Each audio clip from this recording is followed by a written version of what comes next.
The summer's hottest concert series is back. Jazzin' at the Shed takes place every Wednesday night, now through September 14th at Shed Aquarium. Enjoy a night of live music from premier jazz musicians, breathtaking skyline views from Shed's lakeside terraces, food, drinks, 32,000 aquatic animals, and complete fireworks show.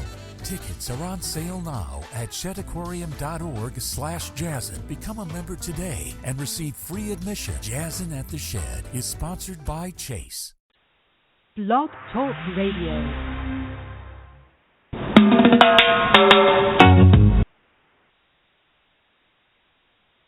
Hi folks, it's Chris Daly, and it's always good to dialogue with our community regarding Jamaicans doing wonderful things, and today is no exception. We have with us Faheemah Luqman. She's a permaculturist, and you'll learn what that's all about. But this lady has an ambitious project that's going to change our world. She's doing training, and she's a founder of Blue Paradise Farms, which is an emergent program, which is a resort-cum-educational facility in Westmoreland, Jamaica. She's studying permaculture, and this is a branch of ecology in which we work with harmony with nature as against it. Faheemah was born in London, but she grew up in Manchester, Jamaica. And now back after many years, she's setting up Blue Paradise Farms, a community-oriented project which she hopes to regenerate a rural community in Westmoreland, Jamaica. So without any further ado, let me introduce Janice Maxwell, who will be conducting our interview today. Janice, take it away. Oh, thank you, Chris. Hi, Faheemah. How are you today? I'm fine. October is Black History Month, so we're just it's Black History Month in the UK because we're based in the US, and Black History Month is in February here. But as being Black History Month in the UK, we are very happy to meet a diasporan, a fellow diasporan from the UK. So tell us a little bit about your Jamaican roots. Well, my mom, or mommy, as I call her, she's from St. Anne, and Papa was from St. Mary. So whilst they were both living in the UK, they wed and had myself and my older brother, Leon. The family later returned to Jamaica, where my two younger brothers were born. So I went to school in Manchester and later went to college in Kingston. Ah, okay. So who and what are influences share your love for farming? Well, I would have to say my parents are my greatest influence because even as a civil engineer and very well educated and regarded within the community, neither my mom or dad prevented me from doing agriculture, even when it turned out I was the only female in high school who wanted to do the subject. You know, they never frowned at it, you know, because I think back in the day, farming was considered dirty or unfeminine by some. So I was considered a tomboy, you see. So, well, I hope the attitude is changing anyway. Well, it's going to have to change because everybody eats, and in the U.S., the average age of farmers are 62. This is in the U.S., and I'm assuming it's the same in other places because farming is not considered a prestige job. But the reality is that because all the farmers are retiring, somebody's got to grow that food. Yeah, so. it's not portrayed as it's not glamorous. It's not glamorous to some, you know. Well, it's going to be glamorous when they're the new millionaires, or billionaires, according to Jim Rogers. He's an economist, and that's what he said. The new millionaires and billionaires are going to be the farmers. So was there a transformational movement that solidified your passion for farming? I wouldn't say there was one defining moment.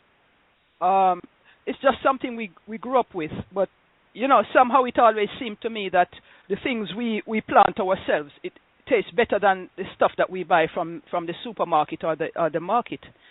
You see, but when my dad died in 2010, and I returned to Jamaica to attend his funeral, it was then that I realized how beautiful Jamaica is, and then I started yearning to return.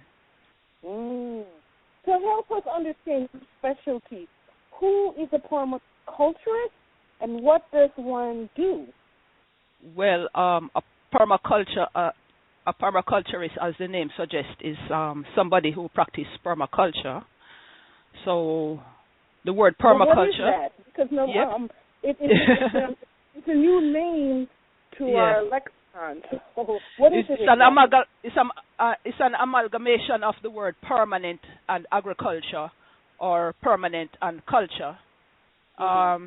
So what it is, it's really an innovative framework for creating sustainable ways of living, or some people like to refer to it as a movement. So this permaculture movement is concerned with sustainable and environmentally sound use of land, building of stable communities, and harmonious relationships with humans, plants, animals, and of course the earth. Food security has been a success factor. Say again, please. Food security has been a success factor in sustaining a nature. How would you assess Jamaica's situation, considering how do you assess it based on your observation? Well, I think the situation in Jamaica, as it stands, is totally unsustainable. Because, for example, how long can a nation continue to import over 70% of its foodstuffs? Amen. Mm-hmm. For example, many of the Jamaican foodstuffs are produced from imported flour. Now, if something were to happen and we were now able to purchase flour from abroad, what happens then? Jamaica has a lot of crops that can be used to produce our own flour, like cassava, for example, yam, potatoes, bananas, even coconut. And you know what I've heard some people may not like this, but even hemp can be used to make flour. Oh yes, and that's an interesting subject. I even heard about breadfruit flour, which was pretty amazing to me. And it's all about education, from the grade school up. If we start to do that with our children, it would be a better situation. Sorry, I'm not hearing you too well. Say again, please. I'm saying is that if we start educating our children, it would be from the ground up. Then they will understand that there are other forms of flour, not just wheat flour. Yes. But what are the challenges our nation face in the farming situation? Do you feel? Well, I think farming on a whole, not just in Jamaica, is fraught with problems. Like in Jamaica, we have scarcity of water. This is a major problem, especially during the dry season. And it's one of the issues we will be addressing in our forthcoming Permaculture, Earthworks, and Water Harvesting course in February. Then we have things like climate change.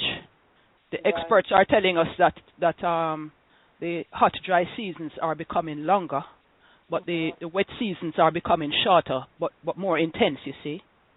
Yeah. And then everybody is familiar with predial larceny or farm theft.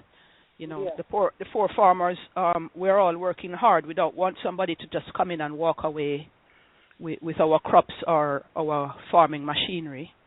Yes. We also have things like pests and lack of money to buy seeds or plant stock, animal feeds, medicines, these sort of things. So the problems are numerous. So and on top of all of that, you see, we're facing stiff competition from countries with highly subsidized farm produce. Exactly. But do you guys do organic farming? Because you had mentioned pest control, but Monsanto and Roundup, last time I was in Jamaica, they're really making inroads, which is not good. Is permaculture addresses organic farming? Yes, we do. Permaculture farming is organic. Because we know that these chemicals you mentioned cause a lot of illnesses, including certain forms of cancer, you know, and even autism. Roundup has been known to cause autism in kids, you know, and I'm talking from personal experience. It's funny you should mention that, because we were saying that when I was growing up, I never heard the word autism. We never had those kind of things, and now it's just, at least here in the U.S., it's a child born 1 in 150. Yep. Of the birth. It's an autistic child. So, and they were saying it has to be the food. What else could it be? You know? It is the food. Yeah. How do we engage the hearts and minds of Jamaicans to adopt more sustaining farming means you are practicing?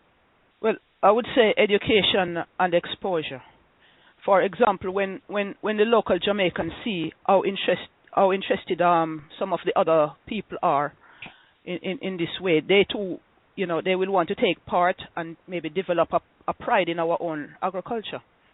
Yeah. See, like when we were in Jamaica, the students on the course, they mixed with the Jamaicans, and the Jamaicans noticed that people were flying in from all over the world. We had people from 6 different countries.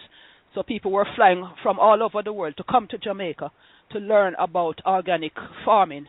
So that really put something into the mind of the Jamaicans who were there, and they too took such an interest in what was going on site, you see. Yeah.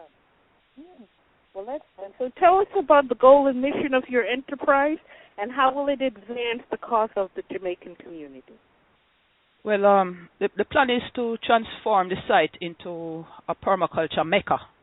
That is a place where people from different countries come to exchange knowledge, try out new ideas, and even to explore the natural attractions of the area, and meet real Jamaicans. Some people will come to Jamaica, but they never get a chance to meet real Jamaicans, except maybe the guy who is mopping the floor or the lady who is serving them the food and so on. But you know, this kind of community style ecotourism that we practice at Blue Paradise Farms, you will meet real Jamaicans out there in the community. Awesome. And you asked, how will it advance the cause of the Jamaican community? Yeah. Well, you see, we're providing permaculture-related education. So we're bringing educators and guests to the island. Mm-hmm. We're promoting organic farming, community ecotourism, and we're even creating jobs. And on top of all of that, we have in mind, as soon as we're able to construct a proper classroom, which will double as a community center, so people in the community can have it for various meetings and so on. Oh, you have such wonderful ideas. Was the choice of the location intentional? Not really. I was on the internet for months, seeking out places and asking various members of the family, like my brother, my cousin, and even Errol, my good friend in Jamaica. These guys would go and view the places for me that I found on the net, but none of them really fit the internet description. But one fine day, I was speaking with my cousin on the phone, and he was so excited. He said, "Faheemah, buy this one, you know." He said, this is what you need. And he went through my checklist, and he said, water, check. I'd given them a checklist, you see, of all what I required. He said, water, check. Road access, check. Not too steep. You know, electricity nearby. And it's also near to the beaches, you know, and a number of attractions. So, yeah, that's how we managed to locate that place. And it so turns out that the neighbors are so good. Such good neighbors. I couldn't have asked for better neighbors. Yeah. You have international participation in this enterprise. What benefits are derived for such congregation? Well, you see, the sort of mix that we have there, it enables knowledge transfer. So we all get to learn about each other's cultures. You know, we get to try out new technologies. We exchange ideas, and you know, even people who have done permaculture before they get to see permaculture at work in a different country, and it really widens the outlook of the participants, and it fosters good international relations and presents good opportunities also for networking. And let's face it, these guests as well, they do spend money in the local businesses, so that does help the local economy and helps with like employment and so on. Okay. What support are you seeking from our community, the diaspora, or anyone who's listening to this interview? What support are you seeking? The main thing I'm seeking at this moment is marketing. We're looking for anybody who can help us to get the word across, you see.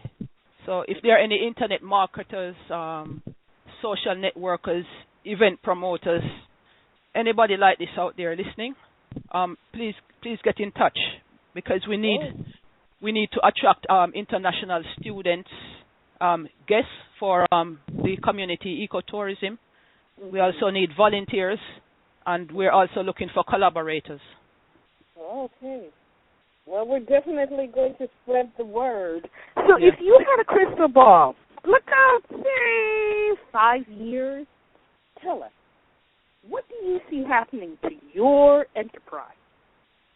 Well, by this time, I could see myself actually living on site at Blue Paradise Farms, and a number of the skilled and educated members of the community would be now gainfully employed and staying in the community to build the community rather than migrating to the larger towns or even going abroad. See, this brain drain has been going on since we were all kids, I believe, or even Forever. before. Yeah. So but many of the trees. Yeah. If you have the brain drain, you're able to go away, experience things, and bring it back. And that's the important thing. We don't mind you leaving our beautiful island, but we want you to leave, grasp what you have to grasp from the world, because God is perfect, and then bring it back home so that our community can strive, our beautiful, beautiful island. We want it to strive. We're little with Talawa, don't it? This is it. So you go ahead, educate yourself, but never forget your nation. That's so right. Jamaica So to learn more about Jamaican diaspora, visit Jamaican diaspora. To learn more about Chris, visit Digi2Grow. That's DIGI, the number 2, grow, GROW.com. And Faheemah, we want the world to know about your beautiful Blue Paradise Farms. So it is blueparadisefarms.com. Thank you so much for spending some time with us, and happy Black History Month in the UK. Bye now. Thank you so much. Thank you. Bye-bye. Chris?